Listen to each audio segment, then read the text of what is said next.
Awesome. I think we are live on Facebook too. Awesome. Good stuff. Again, about 20 seconds is going to get started. But if you're just coming in, hi Judy, and Matt. you can see and hear us okay, just say hello or say your name in the chat box so we know everything is working okay.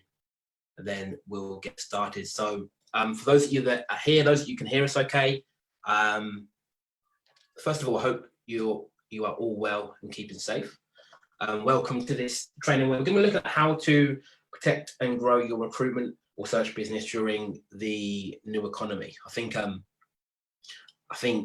no matter where you are in the world right now, it's highly likely that your business or the industry you work in is in a very different place to where it was 2 or 3 weeks ago. We've almost seen and not overnight, but it felt like an overnight shift in the way our hiring managers were thinking about what we do and the way we ourselves thinking about what we do. And you following the news, following social media. Hi Jeff. Yeah, you did see us up black belt last week. So Jeff Fisher. Hi Jeff. Yeah, we were there. So yeah, probably your industry is probably in a different place to where it was even a year ago. So what we wanted to do is we were going to do this for clients, but we thought we'd put it out to a wider group as well. We're just going to be looking at basically some of the shifts that you can make in your business as we move forward. First of all, a few bits of housekeeping. So those of you that are listening on Zoom, if you've got any questions as we sort of move through this, the chat box where you've all said hello, put your name, put any questions there. We'll do our best to get to all of the questions. Those of you on Facebook, just leave it in the comment box, that's fine as well. Also, so we're going to be together for about 60 minutes today. So we'll finish at 5 p.m. UK time. So about 60 minutes together to go through these 7 strategies. We've picked sort of the 7 most important ones that we think you need to know about, but we could probably talk for several days on each one of these strategies. So what we're going to do as another bonus over the next few days and weeks, maybe even months, depending on how long this thing goes on for, we're going to be doing additional trainings like this in our Facebook group. So if you're not already a member, let me see if I can get the link for you. If you're not already a member, I would go ahead and join that group. I'm just going to post a link. I'll just put the link in the chat box. Hi Cheryl, hi Tron. We've got people, Drew, from all over the world: Norway, Denmark, Ireland, UK, Canada, US. Awesome. Good to see. Good to Nigeria. see. Look, I know we've got a lot of new people and a lot of familiar faces as well. I'm not going to sort of give our backstory and why should listen to us. I think I just really want to use the time we've got to focus on you and what we can do in your business. So, first of all, is that okay if you give me a yes or no in the chat box, if that's okay? And Drew, we've got the legendary James with us from Mexico, that well-known Mexican name. Hiya, James. Welcome. It's been a while. Awesome. So, hi, Andrew. Right. So, let's jump straight in. So, we are, probably 2 weeks ago, this wasn't really a training that we planned to do, but things have sort of shifted. So we wanted to sort of, I guess, do this for you guys to help you move through it. I think if you've been watching the news, even on social media, I think that if I was going to use one word to sum up what I've seen, it's the key word's been uncertainty. Yeah, we've seen, everywhere you look, people just don't know what's coming next. So there's a lot of fear, a lot of uncertainty, and what we're seeing from recruiters and what we're seeing from the hiring managers that you serve is a lot of panic, pulling the plug on things, hiring freezes, firing team members. You've probably seen it all as well, but we've seen a lot of panic and uncertainty. So we just want to try and, I guess, alleviate some of that, right? So, look, at the moment, we're dealing with this COVID-19, this reality that we are in. Again, depending on where you are in the world is what I'm about to say will depend on where you are in the world, but I think what we all know for certain look at the growth curve of COVID-19, you know, in most places it looks something like this, right? And what they're saying, if we're here today, what they're saying that, you know, potentially it's going to get worse, but at some point in the future, again, I don't want to put a timeline on this because I can't tell you, right? But at some point in the future, we're going to see the growth curve drop, and things are going to return back to a relative normality. So things may be different, but I think, you know, if you're in an industry where things have contracted and hiring managers are now putting the plug on things, they're going to sort of see the light in the tunnel and things are going to resume.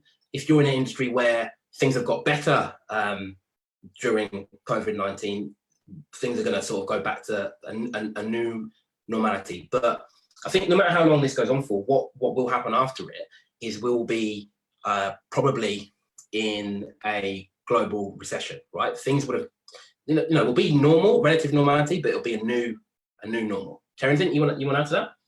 Yeah, I think the last point you've made there, and look, we don't want to be seen to be doom and gloom merchants. I think there's enough people on Facebook doing that anyway. But this is the reality that whatever happens, we're going to kind of come into some sort of recession. Drew and I were talking about this earlier. I think it's fair to say it's going to be a different sort of recession to the previous one. I've had I was going to say the good fortune. I'm not sure if it is, but I worked with recruiters in the last recession. And the challenge we had there was no money about. So you couldn't get money from banks or the government. There was no money about. And the difference with this recession, the government are putting money in. Faye thinks that it was during the war that I was coaching. Like, what's that like? 2007, 8, 9, when the what's it hit the fan, it was lack of money. There was, you know, you couldn't get money from anybody. And it's going to be different this time in as much that the government and the banks and so on, they're going to lend you money. In fact, if you want to borrow money after we've gone through this challenging time with this virus, it's probably going to be a good time. So it won't be due to lack of money. It'll just be due to the fact that things have slowed down and we've got to pick back up to get back to where we are. But as Drew said, there will be a new normal, whatever happens. And what we know undeniably, that as things change, if you keep doing what you're doing now, it's going to be almost totally irrelevant from now onwards. That's a fact. Because whatever you're doing now, you're probably not getting the results that you want. And it's not your fault, by the way. You know, it's just that, you know, if you've never been shown these things. So, you know, I was saying earlier, we've got a choice. We can curl up and die, or we can kind of just think about it. So we want to share with you that, you know, that the shifts that you need to go through to overcome the challenges you're going to be facing going forward. And this is what this is all about. Brent, Paul, thanks for joining us, by the way. Brent and Paul from Canada with us as well. So thank you very much for joining us. When we move into the new normal, you know, there's three really main challenges that we're going to be facing in the recruitment industry. So one is going to be spending reluctance. Your hiring managers will think very differently about your recruitment services to the way they did before this all happened, right? They you know, don't get me wrong, there's still going to be a demand for your service, but people are just going to be more cautious about where they spend their money, right? They're going to want to protect it more, right? And you're probably maybe even feeling the same now as well. There's going to be, I think there's going to be what we call price pressure. So you probably see right now, a lot of big companies are making their consultants redundant. Even smaller companies, you know, are letting staff go. What happens, and this happens in the last session as well, although, you know, you might think that a recession, more people go out of business, which is true, but it actually creates more competition, because what you'll see is people that have been made redundant start up a solo practice, start up solo firms, right? And there'll be more people, whatever market you're in, there'll be more people in that market, right? So, and what tends to happen is when people enter the market, they try and undercut you. So you've got this price pressure. You want to keep your fees the same or higher, and you've got these new people coming in the market, or even perhaps old people who feel a bit desperate, creating this price pressure where they're offering to do what you do for a lower fee. Even though you might think your service is better, the hiring manager doesn't know that, so they're just seeing this lower fee. So it's almost forcing you to lower your fee as well if you don't know how to work around it. And then the other thing we've got cost of winning new business will go up as well. Again, more competition. We're going to have to more competition, spending reluctant. We have to work a lot harder to get someone to actually part with their money and pay us. First of all, let's check in. Does that make sense? Give me yes or no in the chat box. If it does, no. If it doesn't, before we move on, let me know. Is there anything you want to add to that? Yeah, I think the key thing is that you've got to be aware of those three challenges. Whatever happens, those challenges are going to be there. I think the big one is the price pressure, because you talked earlier about some consultants right now have been let go for whatever reason, and they're thinking, hell, what can I do but do what I've always known? And they're going to enter the market, and quite frankly, those guys, and it doesn't matter whether they're operating from the kitchen table or the bedroom, but there's nothing to stop them to start going for the business that you have right now. There's nothing to stop them from going for your existing clients right now. And all they're going to say is, I know you've got a regular supplier, but we can do the same, but we can do it cheaper. And from the hiring manager's point of view, because they've got this spending reluctance, they're going to listen to that. But you can see, we talk about the spending reluctance, you talk about price pressure, but you can see how that price pressure then impacts on you. Because your regular hiring manager can come back to you and say, look, I've spoken to X, Y, Z, and they've offered to do exactly the same as you, but for a lower fee. And this is where your problems start. And again, just to be very clear, these are challenges, but there are solutions to challenges. That's what we're going to go over today. About this, basically 7 shifts that you need to make, right? So again, there's a lot of uncertainty going on at the moment. But one thing that we know for sure is, at the time of putting this on, today is the 25th of March, right? And I said, I shared this in the Facebook group earlier, but there's a lot of people who are unhappy with their current situation. But we really have 3 ways that we can move through this, right? You'll get, again, I don't want to put a timeline on it, but I think this recession will be shorter than the last recession, because it's, as Terry said earlier, it's not being caused by a financial crisis. It's being caused by COVID-19, right? So let's say that this is 18 months from now. 18 months. As Drew's writing this, for those that don't know, I've never attended a webinar with Drew's handwriting. I think there's only 2 people who write worse than Drew, and one of them's his son, who's 3 years old. So apologies up front for Drew's handwriting straight away. So we have some people who will move through it like this, and unfortunately won't make it to that 18-month mark. And these are people that typically will do nothing, right? They won't change, they won't adapt to the new normal. They'll keep doing, they're sort of, you see them now already, to be honest, right? They're in denial about the future. They don't want to change what they're currently doing. Is there anything you'd add to that? No, that's about right. And not doing anything. It's almost like I talked about this earlier about thinking, well, there's nothing we can do, woe is me type thing. This is the way it is, so there's nothing we can do. And a lot of them will pull back and say, there's no point going for business, there's no point doing this because there's nothing out there. In fact, I talked to a guy who's saying very much this only yesterday. Well, if you believe that and there's nothing you can do, the consequence is you do nothing, we kind of know what's going to happen. You don't have to be a genius to work out what's going to happen to those guys.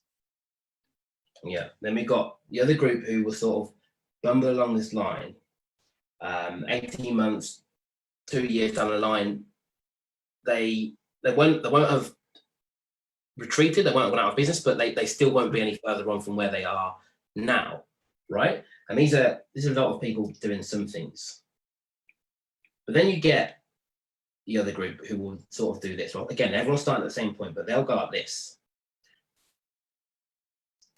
Right, so they'll have a gradual increase over the time where it's really tough, but then as we come out of it, they'll see a real spike in business and go on to dominate their niche. And we see this, if you look through history in any industry, you see this happening all the time. And these are people. This is a lot of people doing the right things, right? So for you, like, the important thing for you is not to do nothing, right? You need to adapt. You need to pivot what you're offering. Like with our clients at the moment, one of the things, the sort of our whole focus around the training we're putting on for clients is protect, pivot, and profit, right? So protect what you've got, protect your clients, change what your offering is if you need to, and then profit, right? And you need to be doing the same in your business. Again, someone check in. Does that make sense? Give me a yes or no in the chat box. And Terry, anything you want to add to that? Yes, it's really important we get your feedback, guys, because if it's not making sense, it means that perhaps we haven't explained it too well. So yeah, what we find that works is this: protect what you've got, pivot, and then profit.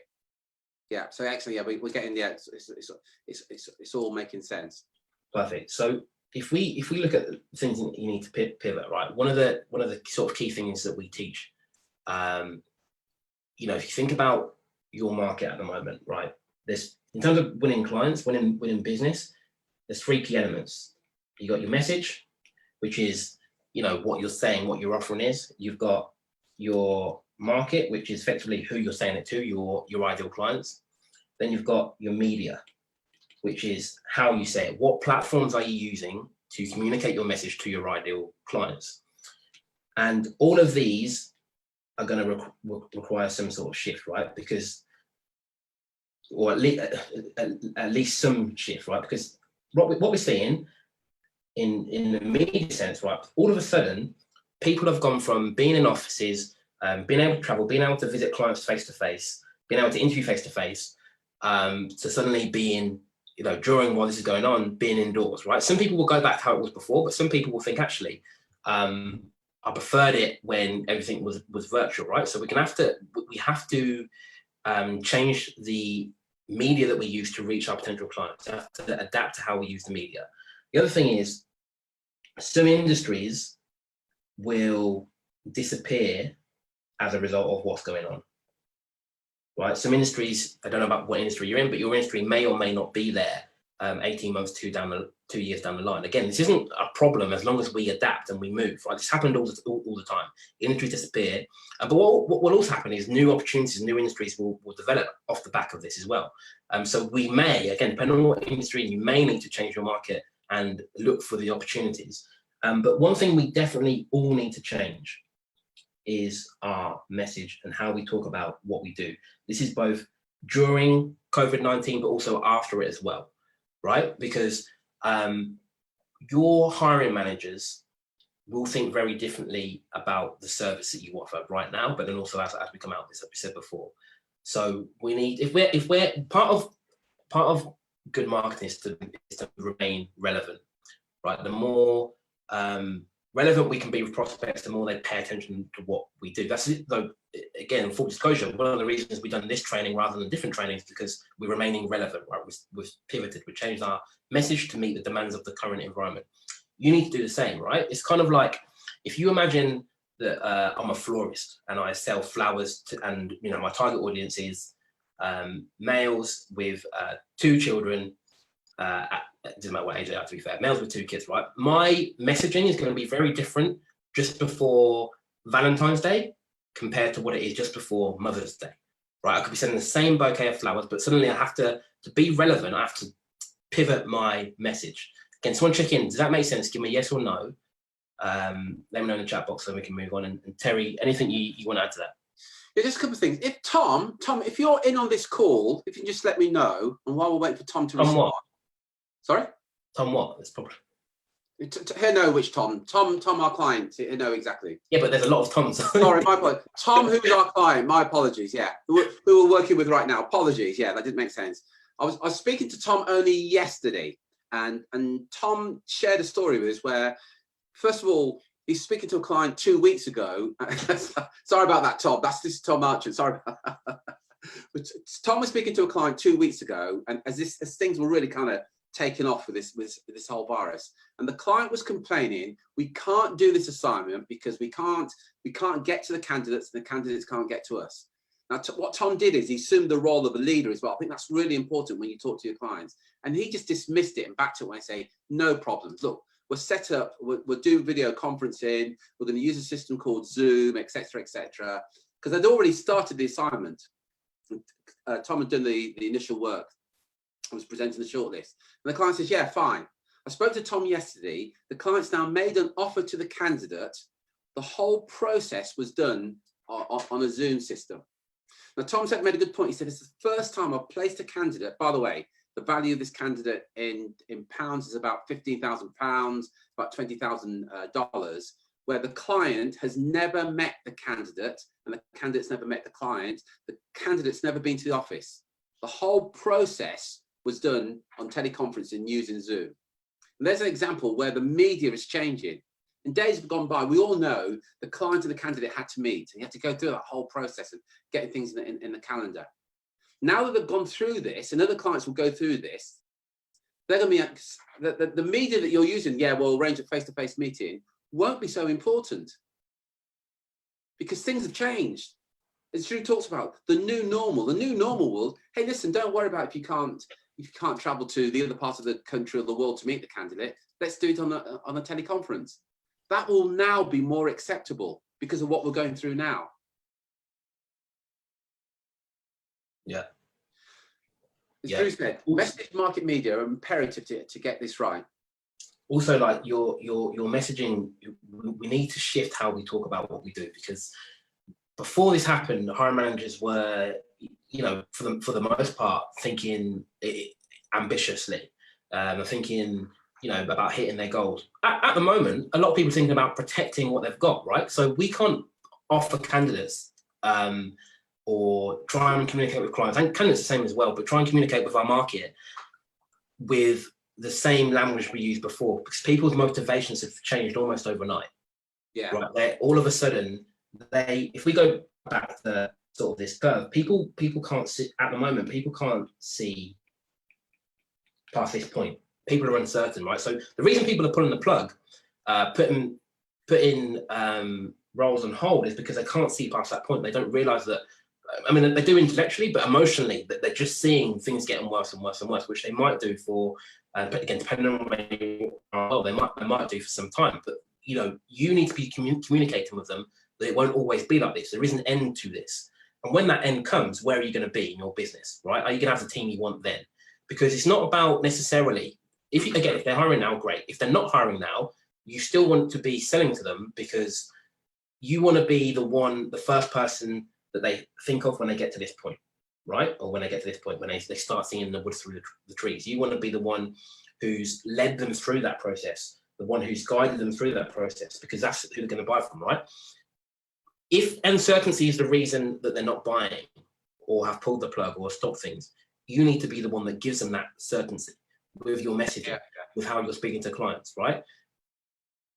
Again, you've probably seen, and I don't mean this to criticize everyone. What's happened is, in one sense, unpredictable. You know, if we had said sort of 2 months ago that, you know, some guy's going to eat a bat and it's going to affect your whole business, you know, you would have said that I was completely mad, right? But the reality is that's happened. COVID-19 is brand new. We haven't seen it before, but the impact it's having on businesses, we've seen time and time again over history. And what I strongly believe is that recessions, COVID-19, you know, any of these problems, they don't cause, in most cases, so there are some exceptions, they don't cause problems. What they do is they highlight problems that were already in your business.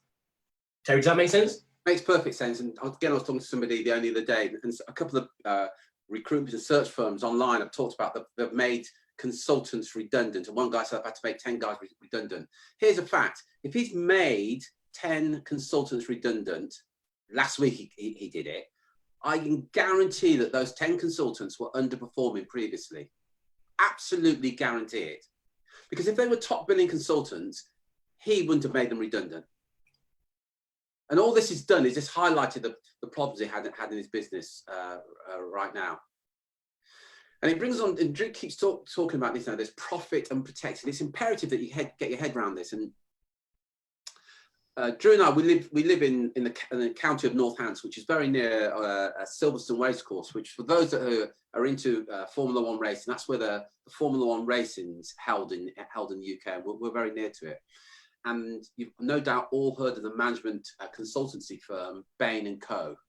And they describe elegantly, in my opinion, the best ways that companies respond in a recession. They said this: think of a recession as a sharp curve on the Silverstone racetrack. This is the best place to pass your competitors, but requires more skill than if you're on the straightaway. The best drivers apply the brakes just ahead of the curve. And by doing that, what they mean in this case is they take out the excess cost. They then turn hard toward the apex of the curve So they identify the short list of projects that will form the next business model. And then they accelerate out of the curve. What they do then is they spend and they hire before the market has rebounded. And I thought you couldn't put that more elegantly. I just want to check in. Does that make sense? Let us know in the chat box if you understood what that metaphor is about. Right. So this is important for two reasons. One, it's important for you to understand and applying those ideas to your business. But this is what you need to be saying to your hiring managers, right? At the end, again, we need to guide them through this. They're panicking as much as you might be. You need to be the voice of reason, right? You see a lot of people posting negative things on social media. Again, the news doing the same thing. And again, we have to be compassionate because a lot of people are in the shit right now. But who would you rather follow? Someone who's a leader, someone who's the guiding light, the clear mind in all of this? Or would you rather follow someone who's sort of wallowing in what's going on, right? You need to lead your hiring managers through this process, but also remember that for yourself, right? So if we look at protect, what we need to be doing right now, cash flow is going to be very, very important. It's always been important, as we said before. It's going to be even more important during a recession, right? So there's 5 keys that you need to sort of get right, or 5 keys you need to plug into your business to improve your cash flow starting right now. And these are things that we, me and Terry, in our business, we look at every quarter with ourselves and our clients as well to see how we can do this, but it's something you want to adapt as well. So here are the 5 things. 1, increase sales. Again, that goes without saying. It's probably, I'm not going to spend too much time talking about that. You probably want to do that already. What I would say though, if you are one of those people that have sort of took your foot off the pedal now because you think no one's buying, I'm telling you right now, they are buying, right? Again, there's some very unique industries where they're not, but our clients are still making placements, still talking to clients during this period. They're still increasing their sales during this period, right? You can do the same. The other one is to reduce and control expenses. So one thing I want to make very clear when it comes to reducing and controlling expenses, this is reducing and controlling expenses that aren't making you a profit, that aren't contributing to your increase in sales. What you're seeing a lot of people do is they're panicking right now. They're cutting expenses without really giving it much thought, not looking at actually this. If I'm going to come through this, I need to keep hold of that or that person or that resource or that service because that's going to help me make more sales. They're getting rid of everything, right? So we need to make sure that we're reducing the right expenses, but then doubling down on the things that make us profit, things that are revenue driving. Guys, want to check in? Does that make sense? Give me yes or no in the chat box. Perfect. The other one is, this is really key, right? We need to slow down outgoings. So again, cash flow is pretty simple, right? Money in versus money out.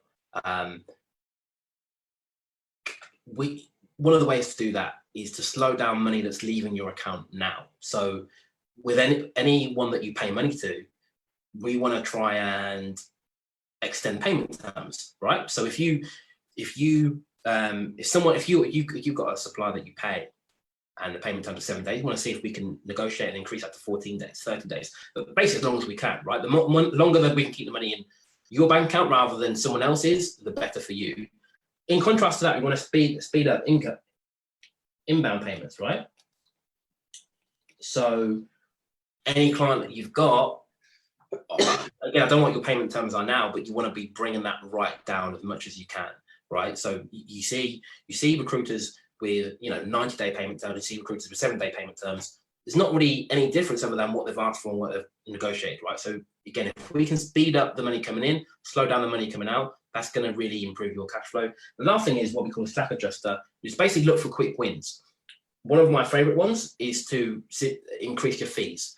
And there's 2 ways to increase your fees: either increase the percentage that you charge or move up the food chain, start going after a level above what you're recruiting at now. 2 things. So that makes sense. Give me yes in the chat box. No, if it hasn't. And Terry, anything you want to add to that? Yeah, and you know what? Regardless of the economic climate, I think this is something you should be doing all the time, and looking at these things and looking at ways of increasing fees.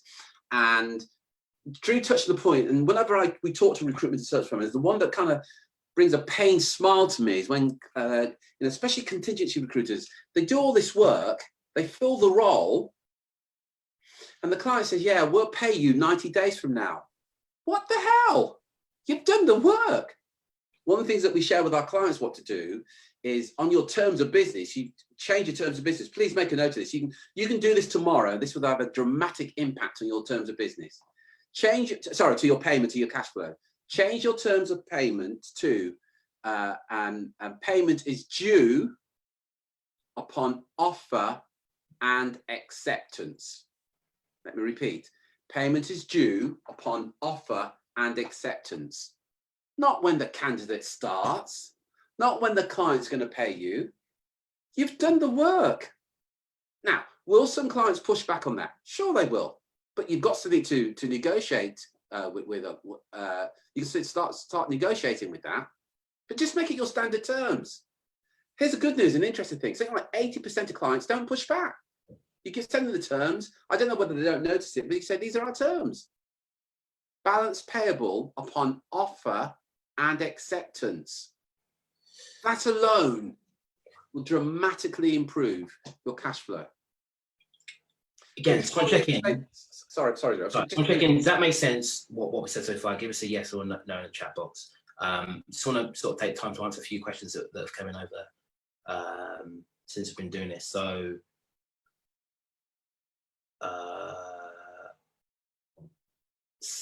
first question is, if a client's slowing down payments to us, should we be going legal and getting more aggressive now at the risk of damaging relationships?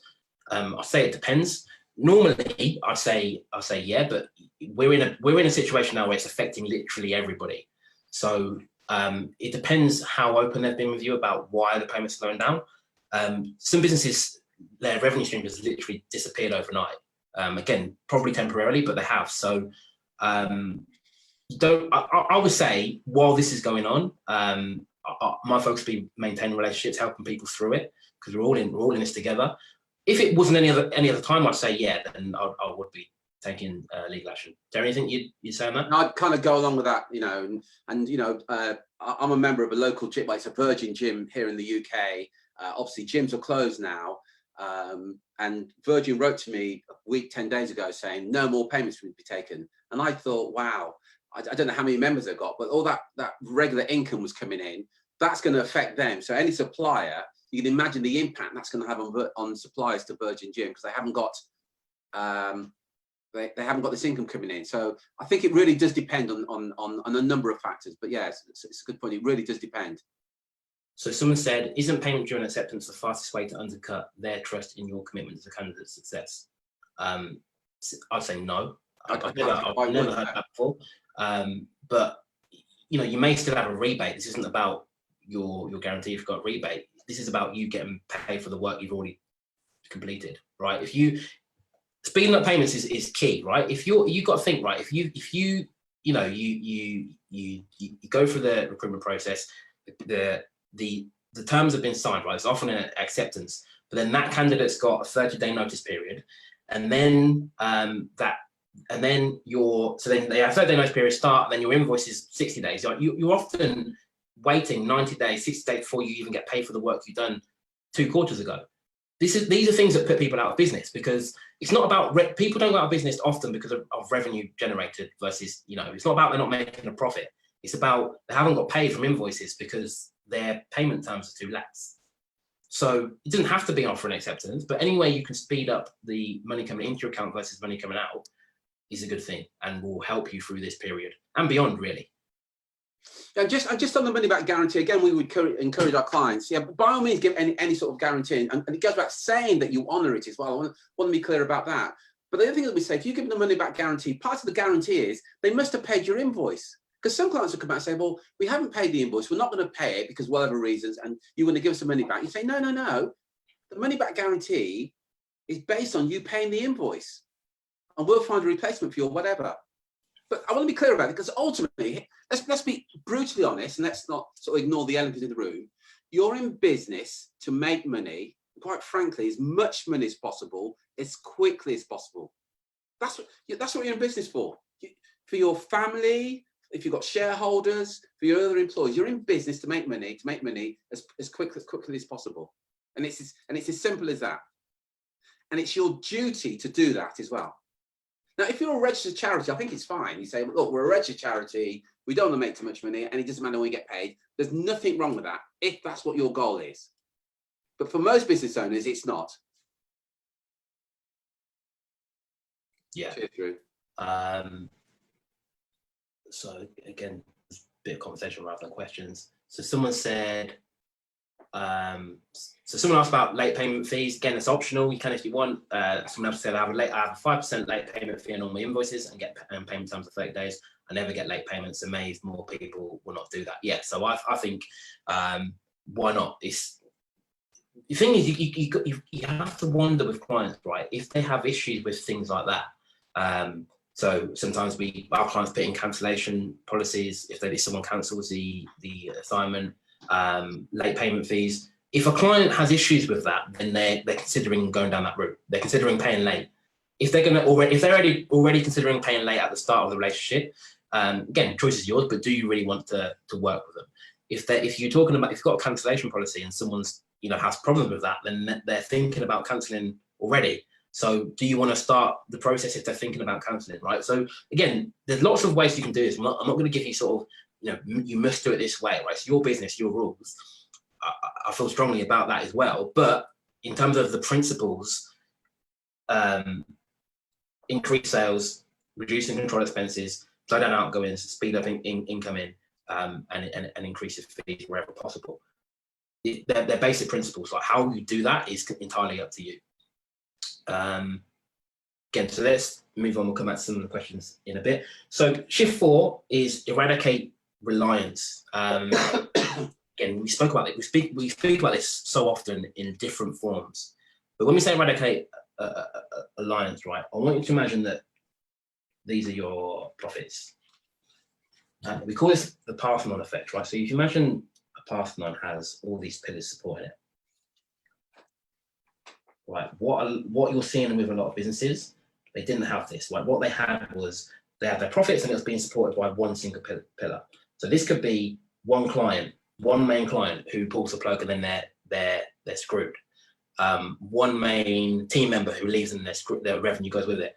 One main route to market, right? Anywhere number one appears in your business during the recession, outside of recession, your business is brittle, right? We want to build as many supporting as possible. So, okay, one client pulls the plug. You've got plenty others to fall back on. One route to market doesn't work quite so well that month. You've got plenty to fall back on, right? Anywhere the number one appears in your business is brittle. We want to eradicate any reliance on a single person, thing, service, element, whatever. Anywhere we can build that protection in, because again, during a recession, things are really volatile, right? Things can change overnight, as you've seen already, right? You want to make sure you've got that protection in place. People who are suffering the most right now are people who were reliant on something in their business. So it could have been one client, and then perhaps you see it a lot with contract businesses. That client pulls the plug, doesn't need the contractors anymore. All of a sudden, revenue stream has gone like that. Sometimes it's a team member. Team member leaves, gets sick, hands in a notice, starts up a business in this competition. Suddenly, the business where team members left suddenly struggles because they're reliant on that team member. You see it a lot with routes to market as well. Often, when things are good in recruitment, it masks over bad marketing because people think they have enough business, but they're almost getting lucky. They're not. If you look at it from a bird's eye view, they're not having enough conversations with new decision makers in the market. The few decision makers they are speaking to then pull the plug. They've got nowhere to go, right? The recruiters in our program who are still making placements, they're still speaking to lots of decision makers every single day. Some of them, the market's contracted. There's no one's doubting that in a lot of places, but not with everybody. There's still people hiring in most sectors. Terry, anything you'd add to that? Yeah, some of you may have seen this. It was somebody, I won't mention any names, in a group on Facebook. Some guy was complaining that LinkedIn have kicked this recruiter. They've kicked him off, and everything's on because he used LinkedIn as his database. Yeah. That's brittle. Another classic one. We talk to recruitment and search business owners every day of the week, and we say, "How do you get business?" And they say, "Oh, word of mouth and networking," and then it dries up. Here's something to consider. There are over 100 different ways that you as a recruiter or a search firm can generate leads. 100. If you're only using 2 or 3, and those 2 or 3 dry up, guess what's going to happen to you? So you need as many routes to market, as many ways of storing your data. As Drew said, don't rely on one. They're the same. One's the worst number in your business, in any business. Here's Drew. Awesome. So then we come on to shift number 5, which is really about your mindset. Mindset's important all of the time, but when things are not going as well as you like, when things are not going to plan, that's when it gets really tested. And the ones who will be able to pull through this, we talked about we looked at the 3 lines, the green and orange and the red. The ones who go along the green line, it's not that they're better recruiters. It's not that they're smart. It's nothing to do with that. It's how strong they are mentally, because your mental capacity, what's going on in your head affects your behavior. Your behavior affects your results, right? When your mind isn't right, not only affects your behavior, it affects the energy you do that behavior with. So, like for example, if I'm on a sales call but I'm feeling negative about that sales call, the prospect I'm speaking to is going to pick that up, right? Versus if I'm feeling positive and confident, they're going to pick that up as well. So it affects not just the behavior, but the energy you enter that behavior with. So I want to check in. Does that make sense? Give me a yes or no in the chat box. If it does, Terry, anything you want to add to that? I don't mind. Yeah, mental toughness. People underestimate the importance of mental toughness. It's the be all and end all.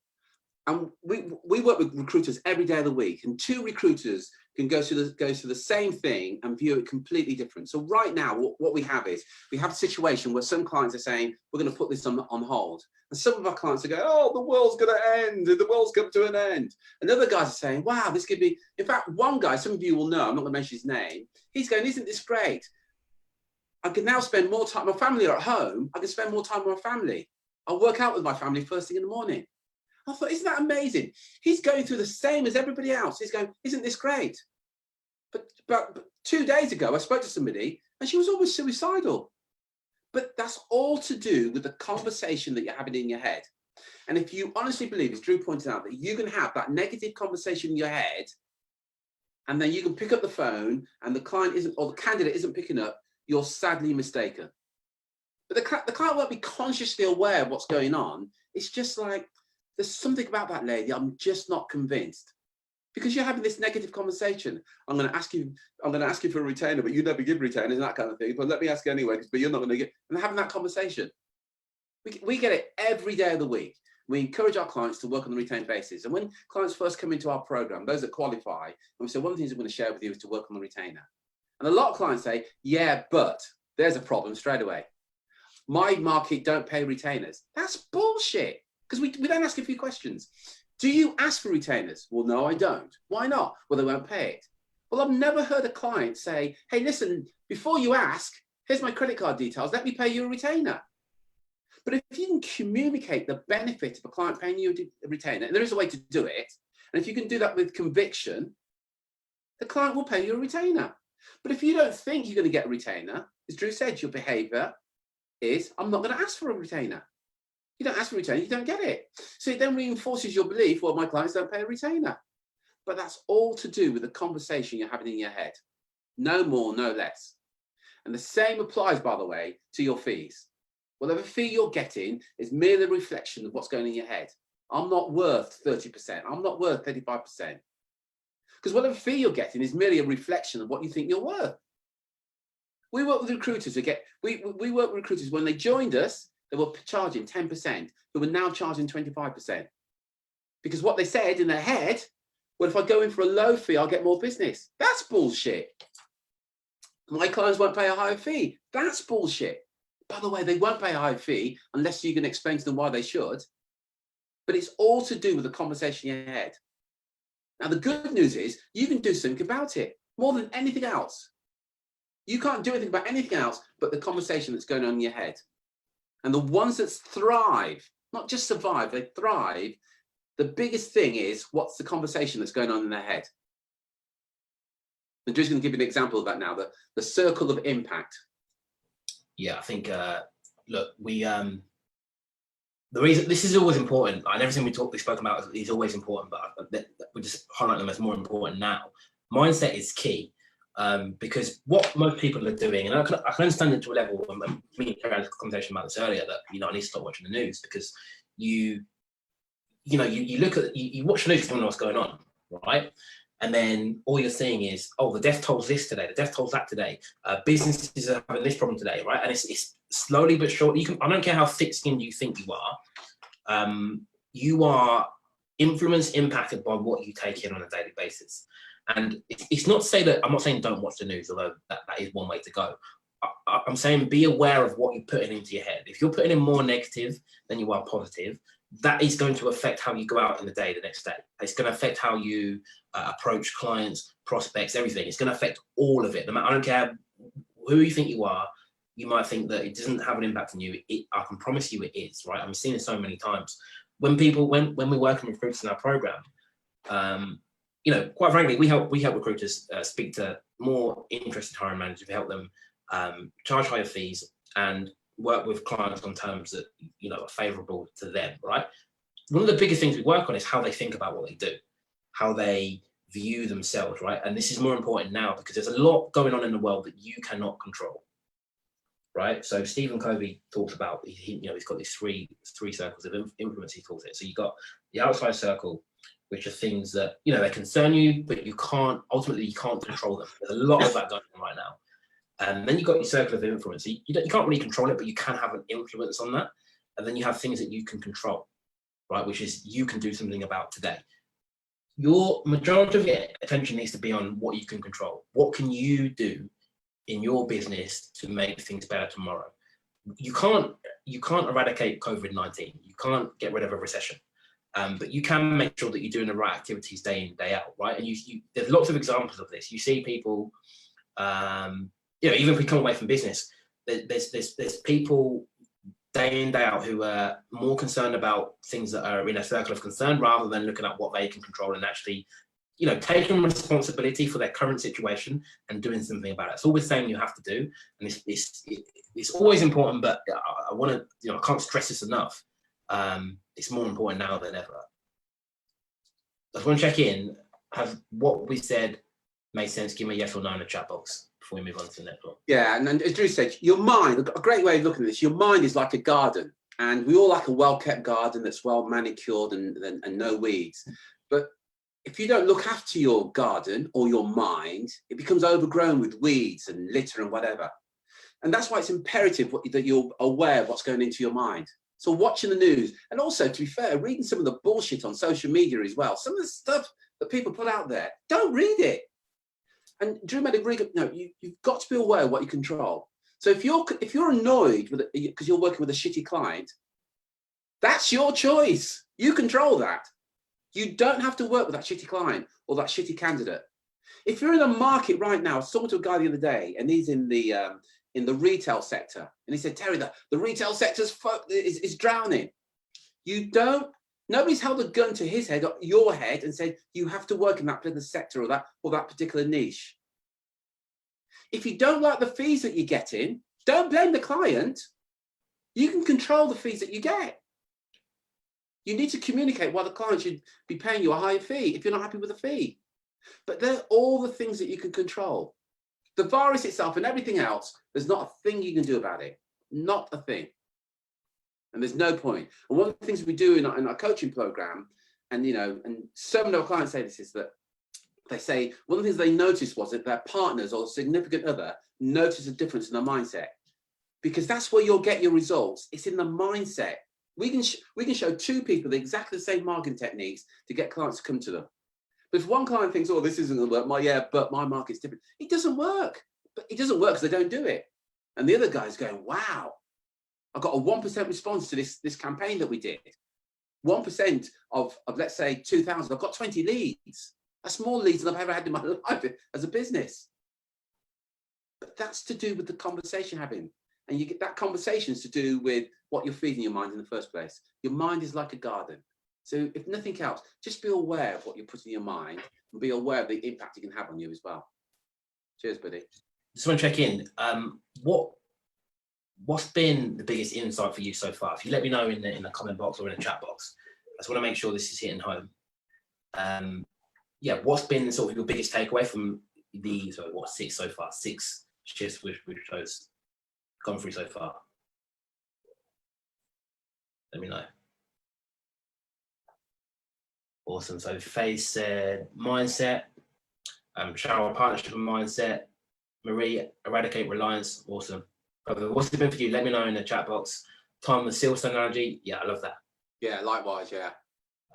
Edward, continue to do what's been successful for you. Yeah, 100%. Get rid of number 1. Good shout, Matt. Yeah.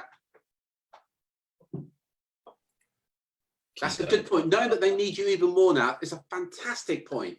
And you've got to take that position. You've got to take that stance when you're talking to them. Yeah. I just want to repeat that. Knowing that they need you even more now, right? Yeah. Again, I guarantee the majority of recruiters are not thinking like that, right? They're thinking, oh, clients aren't interested in speaking to me. There's no point calling because everyone's got other concerns. They've got different priorities, right? That's completely. Knowing that they need you even more now at this time to help them through is the right mindset, and it could be the other way around, right? So I want to repeat that. Eradicate 1, Paul. You have to be in control with your clients and be positive, not negative, 100%. Yeah, absolutely. Awesome. So I just want to sort of come on to shift 6, right? And this is aimed at particularly contingency recruiters, people who are still working on contingency.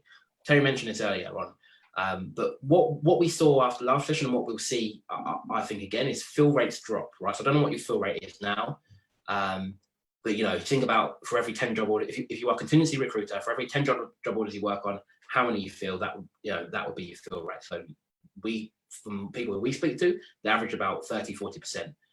If it's higher, great. If it's lower, again, not so great. But I think either way, when we come out of this, fill rates are going to drop again, right? They dropped after the last session and never really recovered. I think they'll drop again, right? So one of the other shifts you need to make is rather than working on contingency job orders, competing with multiple other recruiters for the same role, we need to build partnerships with clients and work with them exclusively. So I don't care, or I'm not precious about whether you get paid a retainer up front or not. I think it's better if you do. But I think regardless of whether you still want to be on contingency, you need to be doing it on exclusive terms. So it's you partnering with the client. So number 1, you block your competitors, right?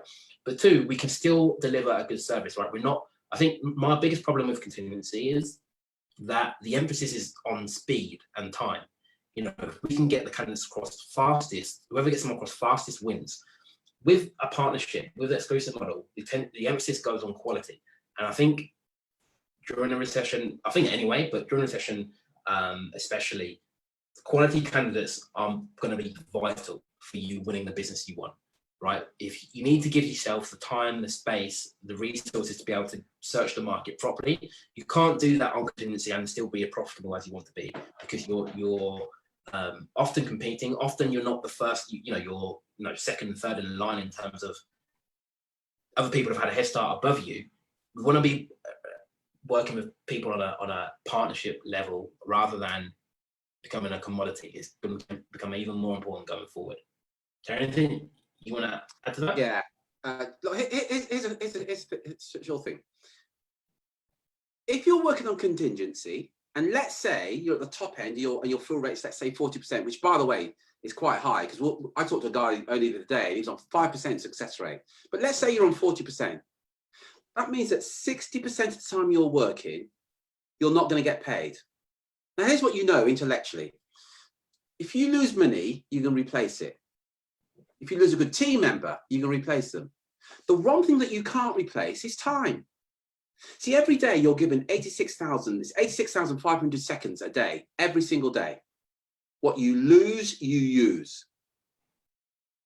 But some recruiters are prepared to spend 60, 70% of the time working on something they will never, ever get paid for. How's that good for you? How does that serve you? So you're wasting your time that you can't replace. Once it's gone, it's gone. You would be better served working with fewer clients on an exclusive, on a retained basis, on an engaged fee. So there's mutual respect on both sides. But listen, a client saying, I'll send you over that job order. If you're in the office with your colleagues, you give each other a high five. Hey, got the job order. That's bullshit. You haven't got anything. Because most of the job orders you work on, you're not going to fill. You owe that to yourself and to your business. And I think more importantly, to your family, that you make good use of your time. Because this is it. It's not a rehearsal. That's the importance of working on a retained or exclusive or engaged basis.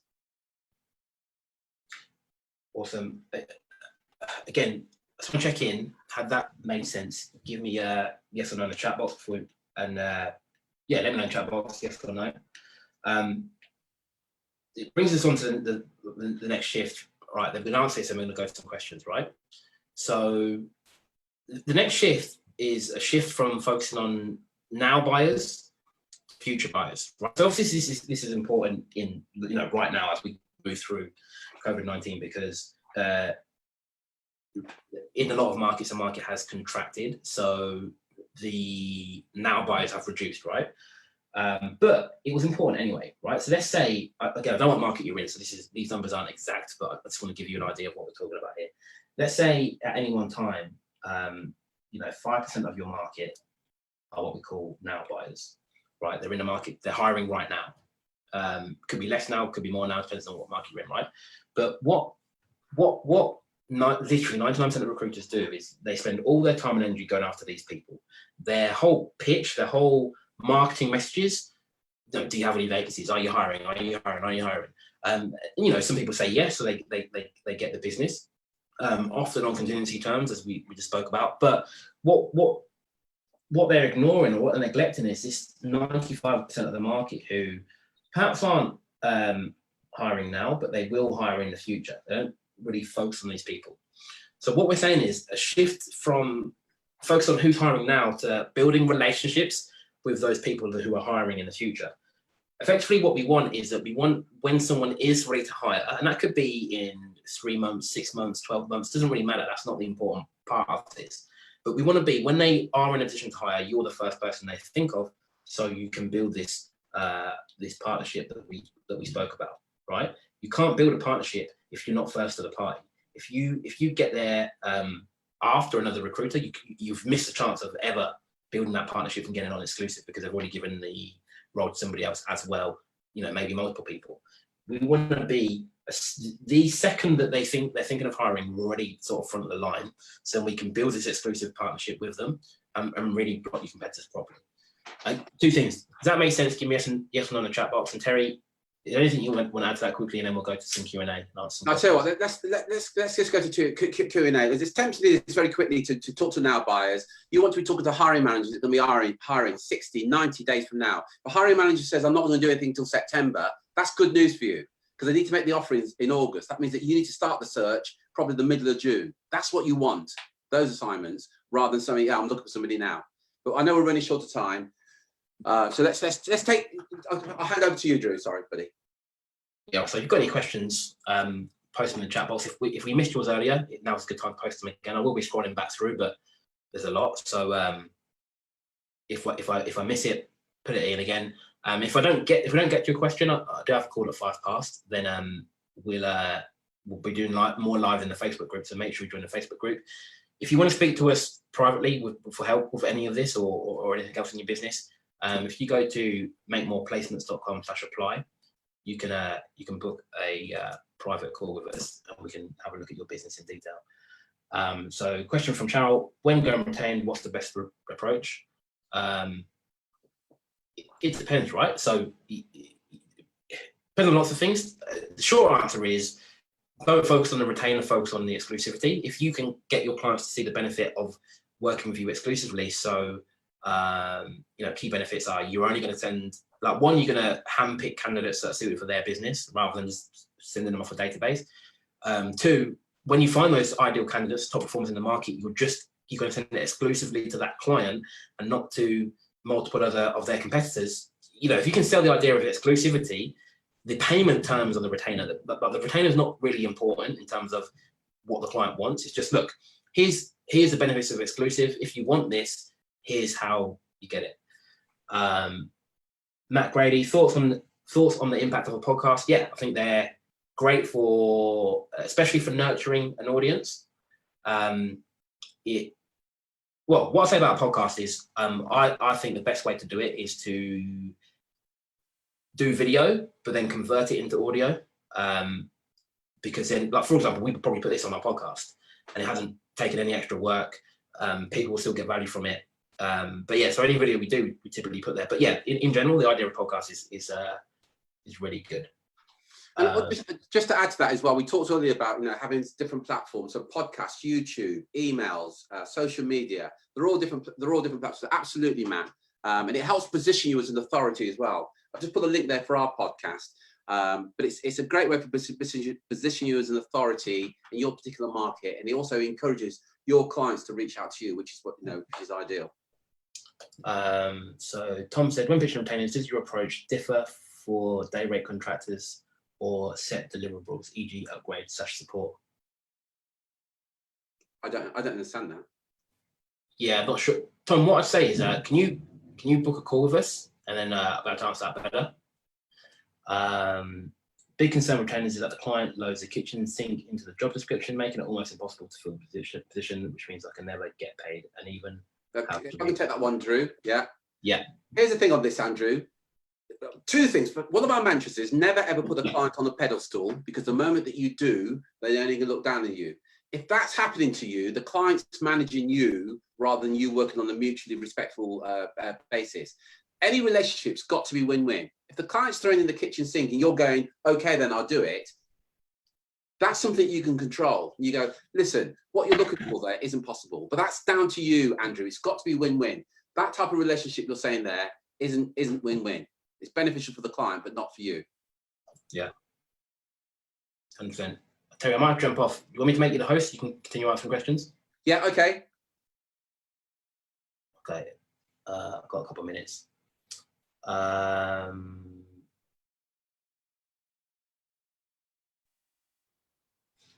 So Tom said, sorry, I meant in comparison to pitching retainers for perm roles. Tom, I can't see your original. Oh, here it is. Oh, so in comparison to pitching retainers for perm roles. Oh, so are you asking, is there a difference between pitching retainers for temp roles, contract roles versus perm? Is that what you mean? Let me know if so, we can answer that.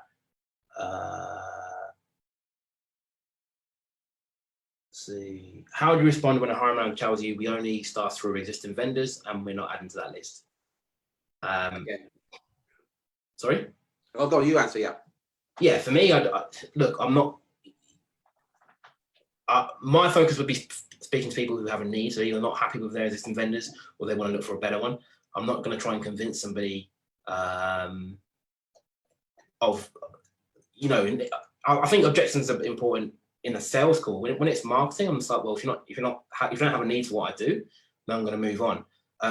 I think the problem with a lot of recruiters is they don't speak to enough hiring managers, so when they do speak to one, they get sort of desperate and try and convince them. Terry, I'm going to jump off, but yeah, sure. Am I in control? Am I the host? Yeah. Okay, great. Sorry, it's gone down. Thanks, Drew. I'm going to take this one from Matt. Recruiting at sales at the moment, 40 to 80,000. Would you recommend pivoting away from the sector or doubling down, going deep into current need? I'd need a bit more information than that. My immediate reaction is to move further up the food chain. And I don't know whether you're working on contingency or retained. If you're working on contingency, you want to be having conversations with clients. In fact, look, there's a few people. I'm going to share with you contingent but all exclusive. Right. So here's the thing. If you ask these 4 questions, you'll get more. I'm going to give you 4 questions that you must ask. If you ask these 4 questions, every single time you get a job order, you'll make more placements, you'll get more retainers, and you'll fill more of the job orders. So just let me give you these 4 questions really quickly. So the client's giving you the job order. Yeah, I'm looking for a blah, blah, blah.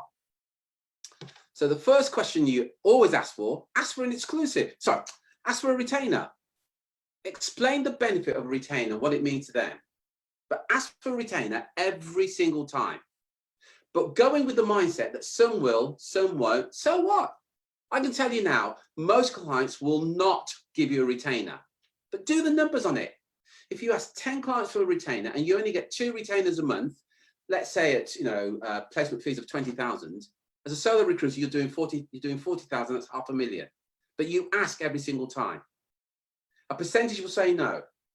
But clients, nobody likes to be rejected and nobody likes to reject another person. So there's a level of discomfort if they say no to you. So the next question is, if they've said no to you, kind of smile and say, well, look, could we have this on a engagement fee? So a small fee up front, so I can work exclusively with you. So when I find the best candidates, you can have them exclusively rather than me sharing with your competitors. Or would you rather if I shared the good candidates with your competitors?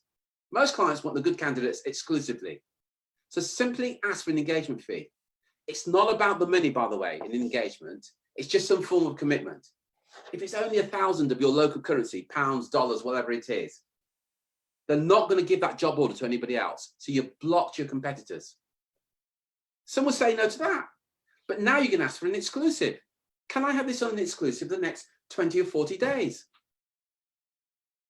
With a cancellation fee. Which means if they cancel the assignment for any reason in the next number of days that you've agreed, they pay you a cancellation fee. Just ask the questions.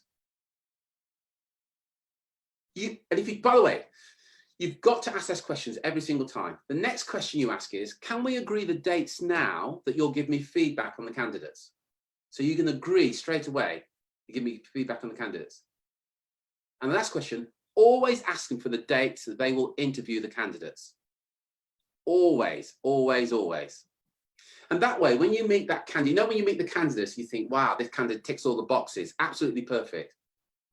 And what I used to do as a recruiter, I then ring the hiring manager saying, I've got this great candidate, can you see them?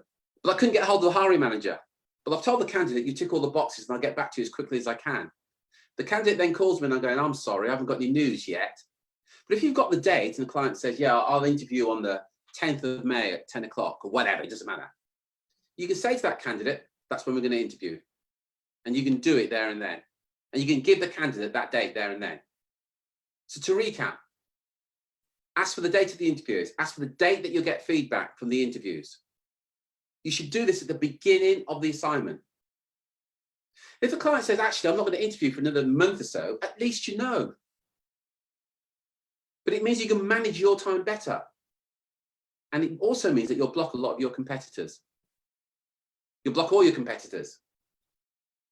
Ask for the date of the interview, ask for the date for feedback of the interviews, ask for a retainer every single time. Some will, some won't, so what? Ask for an engagement fee, a small percentage up front, just to block your competitors. Ask for an exclusive for a number of days with a cancellation fee. If you simply do that, you will make more placements. You will earn more money. And the reason being, you're going to be blocking a lot of your competitors simply by asking those questions. Robert's asked the question, is it okay to make business sales calls now? The answer is yes. There's 2 ways of doing this. The answer is yes, it is. Tell you what's even more beneficial, and some of our clients are doing, is to position yourself is that you want to help your clients. So I've just got off the phone to one of our clients. He's going to do an interview with a doctor about the virus and the impact it can have on the workplace. He's going to do a webinar very much like this. He's going to invite his potential clients to attend the webinar. All he's doing is giving value. What we're doing in this webinar, by the way, we're giving you value. Another one of our clients who works in the oil industry. So he got an HR specialist and a technical expert talking about the HR impact on the workforce for working from home. And the technical expert talked about the sort of kind of technology you can use when working from home. He put on a webinar. He put it on last Tuesday or Wednesday, I think it was. He had, I think, like 80 people attend, all potential clients within the oil and gas industry. At the end of the webinar, he emailed everybody, thanking them for attending. He then noted that 60% of the people that he was emailing were decision makers that he'd never met before. but now knew him, and he now had a relationship with them. He didn't sell anything, he simply gave value. Some of the guys, I've seen some guys on LinkedIn now offering to help candidates with their CVs. That's great, and it's helping, but how can you help your hiring managers? Your hiring managers are looking for leadership right now. Andrew's saying, will a client tell you when you're going to interview before they've even seen your candidates? Yeah, again, Andrew, if you manage them correctly, yeah. But if you explain to them, look, you acknowledge that these candidates are in short supply. I don't want you to miss out on the top candidates. Can we agree some provisional dates now that you will interview the candidates? If I've got no candidates for you at that stage, it kind of goes without saying we'll release those dates. So absolutely, Andrew. Marcus is asking, how would you structure or write a sales message as a first contact to a potential client? There's a formula. Let me give you the formula, and this applies to anything. This applies to your website, to your LinkedIn profile, to a letter and everything. So a couple of things. First of all, your potential clients, remember this, by the way, your potential clients have no interest in you, what you do, what your mission statement is, your logo, nothing. All your potential clients are interested in is them and their problem. So here's some words not to use in your letter, be it on your website.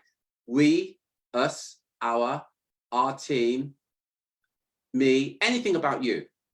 And here's the word you should use as frequently as possible in your copy, and it's the word you, Y-O-U. So as they read it, they're reading it as if you're talking directly to them. And there's a formula that you follow, which stands for attention. So you make it crystal clear. Example, attention, are you a hiring manager within the blah, blah, blah sector? Then you want to get their interest. No doubt you're inundated with phone calls from recruiters, all promising the earth. But right now, that's the last thing you want to do, as an example. So that's the interest. You create some desire in the copy. So it's attention, interest, desire, and the A, AIDA, stands for action. You give them a very clear call to action. You tell them exactly what you want them to do at the end of the letter, the post on LinkedIn, or wherever it is. Hope that answers your question, Marcus. So if any of you guys want to jump onto a call or one-to-one call, we'll look specifically at your business. So Marcus, if you want to jump on the call, we'll look specifically at your business, because I can make the message more specific to your market if I'm talking to you on the one-to-one. Drew's joined us again. Hi, Drew. Thanks to the webinar. I'm just see if there's any more questions outstanding. Mindset question. If you missed your question, put it in again so it comes to the bottom. Yeah. Are you only working with business owners at the moment, or would you be able to senior guys in business? We only work with business owners because what we teach probably involves a change to the structure of the business. So it needs to be someone who has authority to do that in terms of our programs. But yeah, in terms of our sort of the free training we do in the group, so I think, Matt, you're already in the group. I think I recognize your name. Obviously, you're welcome to sort of take in that, and I think you help you there. Good stuff. Have you read James's? Oh yeah, James. Not sure if it's the right time to ask, but regarding message, I had an idea of making a YouTube video / podcast comparing share prices of the top 10 companies in my sector during 2008 financial crisis and the rebound afterwards, explaining how they didn't go bankrupt. Redundancies, yes, but they had to hire the best people to get through that time. The companies that didn't fare well, and the same will apply to this session, and telling clients and candidates not to panic but to adapt. Is that a good concept? Yeah. Yes, definitely. Great idea, James. You've clearly had a very good coach at some time in your career, James. You've got some fantastic ideas, James. Now, seriously, buddy, great idea. Yeah. Yeah, one of the things that we're big on, think of any objection that you ever get from a prospect, right? It comes down to a belief they have. So, they believe you're too expensive. They believe now is not the right time. They believe you're not the right person. It's all a belief. There's almost no true or false, because we can never know until after. With recruitment, it's not a tangible product, right? It's a service, so you can never really know if it was the right thing until after you've had the service, right? So it's not real. It's down to a belief. So what you should do with your marketing is look for ways to transform that belief, right? And what we call it stacking the evidence. So you want to stack the evidence in your favor in terms of what you believe to be true about your service. So yeah, I think that's a very good example, but really something we all can do, right? Anywhere you can find evidence effectively that cements your message, it confirms what you already believe, and you can get that across to hiring managers, then that's what you should be doing, right? Like if you look at it, that's what we're doing with this webinar. There might be someone else in the world who disagrees with everything we say and has a different spin on things and thinks this is the way to come through a recession, come through COVID-19. There's no real right or wrong, although, you know, we'd say that we're right because we've got evidence of it working, not in COVID-19, but with other recessions. They might say they're right because of this. There's no right or wrong, right? You just stack the evidence. You need to prove to them or get them to believe what you believe to be true and give them, you know, almost demonstrate here's why. You know, I think that's a great concept though, how companies came through the last recession and previous recessions. And always, you know, always having the right team in place is going to be a key factor to that. I think another message that we could be pushing out right now is, look, if you want to come through a recession, you need the right team members. When do you need to start the search, right? Because people are putting things on hold now. And this is what we've got our clients say. People are putting things on hold now. When, you know, going back to the curve we showed at the beginning, when we come out of that, and they start seeing the light at the end of the tunnel, that's when they're going to want to start hiring and they're going to start thinking about it. But the smart people will have started before then, because you know, you need to find the right candidates, you need to vet them, you need to interview them. You know, hiring is a long process. People are thinking short term, but if you can get them to think long term and think, well, actually, you know, I want this kind of to start in 3 months' time. If I want to start in 3 months' time, when do I need to start the search? Actually, today. That's when you can sort of convince them to sort of move on projects, and that's the sort of key to it. Again, it's not that you can make everyone believe you, but the more you can influence people with the content that you put out, the better. Matt Grady, thinking about setting up a coaching model for top billers, team directors, etc. I appreciate I'm asking similar questions. I'll respond to that, Drew. Okay. Robert, guys, this has been awesome. Thank you. Cheers, Robert. Andrew, what do you tell a candidate if they're already submitted their resume for your client's opportunity? Better luck next time, or do you try and convince the client to let you represent someone they already have in their database? I think you'll have a big job convincing them to pay for something they've already got. Yeah. To be honest, I've never tried this. I don't want to tell you that it won't work. Yeah, that's all I can say. I guess I think it'll be difficult to do, because why? I can't see why they would. I suspect, Andrew, you work on contingency. If you're working on retained, yeah, you're going to get paid up front, so it's not a problem. And you've got a different relationship. When I was a recruiter and I was working on retained, the client would get a CV or resume, and they say, Terry, can you add this to the guys that you're going through now? Because the relationship you had, that's what they're going to do. We're working in partnership, so they're not going to hide anything. They've paid me up front. If you're working on a contingency basis, that would be challenging. But like Drew, I don't know. Any other questions, guys? I think we've answered them all. Again, look, we're here to help. We don't normally do free things like this, but if you want help, you want to drive the business forward, now's time to ask. Would you suggest working with other staffing firms to supply pipeline for them? Would you suggest working with other staffing firms to supply pipeline for them? Do you mean like a split fee? Yeah, just tell Lizzie what you mean by that. If you mean split fee. It's fine. There's several staffing firms. So they've got exclusives, and you want to supply candidates to the recruiter because they've got exclusive agreements with those warehousing. I guess that's what you mean. Yeah. Yeah. Okay. Yeah. Look, here's the thing on that. It depends on the work that you're going to have to put in. But if you're going to have to put a lot of work in to get 50% of the fee, I'd kind of question it.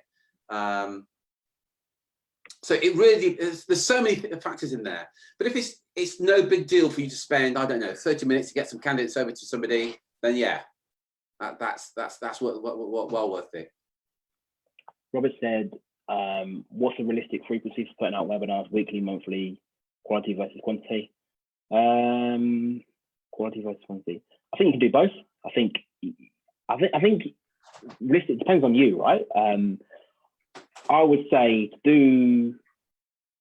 It depends on you, and it depends on the format of the webinar. I think if this Q&A bit we're doing at the end, this takes no work and no prep, right? I could do this every day for the rest of my life. It wouldn't really, you know your stuff, so you're just answering questions. But if it's a case of you put slides together, you put on training, then that takes time. So it depends on how quick you can do that, knock that out. In terms of quality or quantity, quality, yes, but I think you can do both. And I think what's important, if someone said to me, like, I had the choice of doing one really, really good webinar, but I can only do it once, or one that was only 50% of good, but I can do it every day, I'd pick doing it every day, just to be, like we said, if we're going after future buyers, we can't control when the hiring manager is going to have a need for your services. I want to make sure that they remember me when they have that, when they have that thought. You're not going to do that with one webinar that was 2 or 3 months ago. You can do it with being consistently in front of them, giving them value. So sort of a mixture of both, to answer your question. I hope that helps. Andrew, I would agree with you. The risk about the split fees, I would agree with you. Absolutely, you can lose some control, and that's why I say don't spend too much time on split fees. Lindsay and everybody, by the way, what I would encourage you to do is to work exclusively, work on retainers, work on engagement fees, because you don't have these problems there with split fees. I think that's Marcus or Mark. Can't see the rest of the name.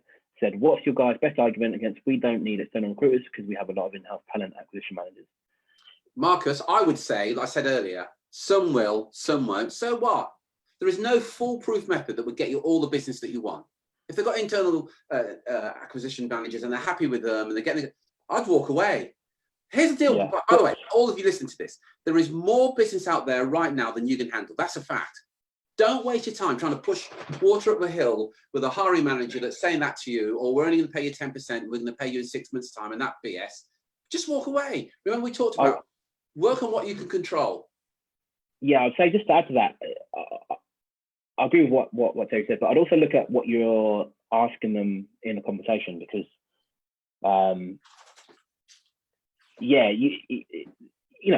as we know, people can have internal recruiters, but are they getting the best candidates? That's a completely different question, right? So I would look at what am I saying to them that's getting that response, and seeing if there's a way that I can tweak my messaging that, actually I can get them to listen, because I'm not talking about recruitment, I'm talking about what they want, the outcome they want, You ring 100 people up and say, do you want a recruiter? The answer's probably going to be no, but you say, look, do you want your team to perform better? Do you want to hit your targets in less time? Do you want to work less, but have your colleagues and your department perform better and your colleagues see you in a better light? The answer's going to be yes. So, I'd maybe look at the questions I'm asking, but also, I'd, if they're not interested, you're looking for people that are interested in what you do, or have a need for what you do. There's no point focusing on trying to convince people to have a need. Right? I think this is a mistake a lot of recruiters make. They try and create a demand for their services. We don't need to create demand. Demand's already there. The market's big enough. The demand's already there with lots of people. We just need to make sure we're speaking to those people. That's what I'd say on that. Lindsay said, will you send this webinar via audio recorded? Yeah, so 2 things. We're going to put it in the Facebook group. We're also going to be expanding on each of the 7 things that we covered today. So make sure you join the Facebook group. I'm probably going to get our VA to strip the audio and put it out as a podcast as well, to make sure you are subscribed to our podcast.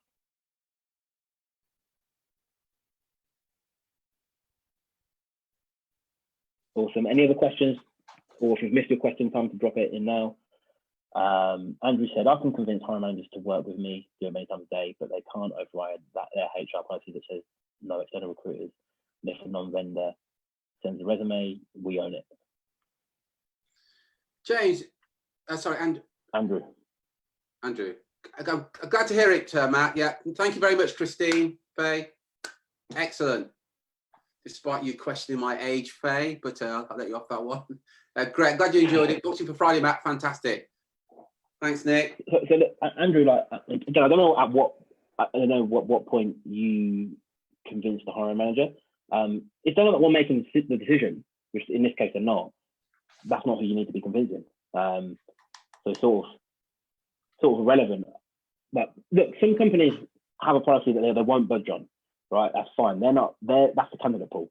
They're who we're going to take the top performers from, right? You need that. You need to have candidate pools. That's fine. But then some companies are willing to change things because they want the top performers. That's who we need to be focusing on. So, two things: don't waste time trying to convince somebody who's not really the decision maker. Like what they might call themselves the hiring manager, they might be the hiring manager. They're not. But if people aren't going to budge from their policy, fine. That's candidate pool. That's the source of candidates. And you need both.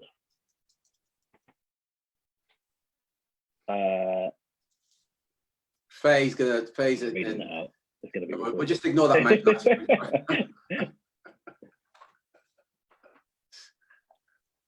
It's been a game changer. Awesome. Again, guys, I hope you found this useful. If you've got any questions, put them in now. We've got sort of. I have a call at 1:45, but other than that, we can answer questions if you have any. If you don't have any, then we'll jump off and we'll speak to you in the Facebook group. Of course you can. It's called the. I'm sorry, I'm answering Nick. It's called the SW3. No. Yeah, we didn't make it up, by the way. No, it's we're giving you business, Nick. It's not even our thing. Yeah. Some won't, so some will, some won't, so what?